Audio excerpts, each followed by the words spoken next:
Vous avez à cœur de préserver votre état de santé et celui de vos proches, dans toutes les situations. En cas d'accident, de maladie ou de perte d'autonomie, vous souhaitez bénéficier des meilleurs soins possibles?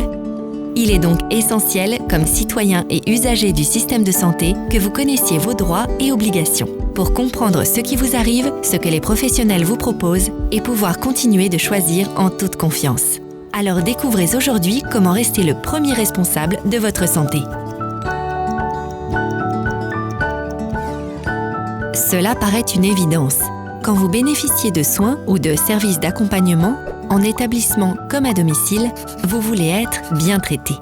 Au-delà des symptômes de la maladie, du handicap ou de la perte d'autonomie, vous êtes d'abord une personne qui doit être respectée à chaque instant, dans tous les actes, même les plus quotidiens. Être bien accueilli, écouté, informé et pouvoir discuter de vos attentes dans le respect mutuel sont des conditions de la bientraitance. Celle-ci n'est pas à sens unique cependant et nécessite un engagement de tous les acteurs de la relation. En toute situation, une communication apaisée et respectueuse doit se créer entre tous.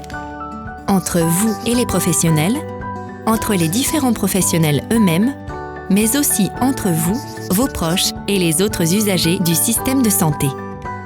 Cet équilibre est une source de confiance réciproque. Cela permet que les prestations soient assurées dans une ambiance positive et bienveillante, garantissant la liberté, le respect de l'intimité et la dignité de chacun. Pour les professionnels, la bientraitance doit être un objectif constant pour une amélioration permanente de l'organisation de la structure, des pratiques et de la formation et bien sûr des prestations qu'ils vous délivrent. De votre côté, vous impliquez au mieux dans la réussite des soins ou de l'accompagnement, faciliter et respecter le travail et les compétences des professionnels, participe à leur efficacité et donc leur disponibilité. Agir pour la bientraitance, c'est aussi en parler. En cas de difficulté, vos proches, votre personne de confiance, votre médecin, les représentants d'usagers, les responsables de l'établissement ou de la structure peuvent vous aider. Pour faire progresser la bientraitance, donnez votre avis, notamment en répondant aux enquêtes de satisfaction qui vous sont proposées.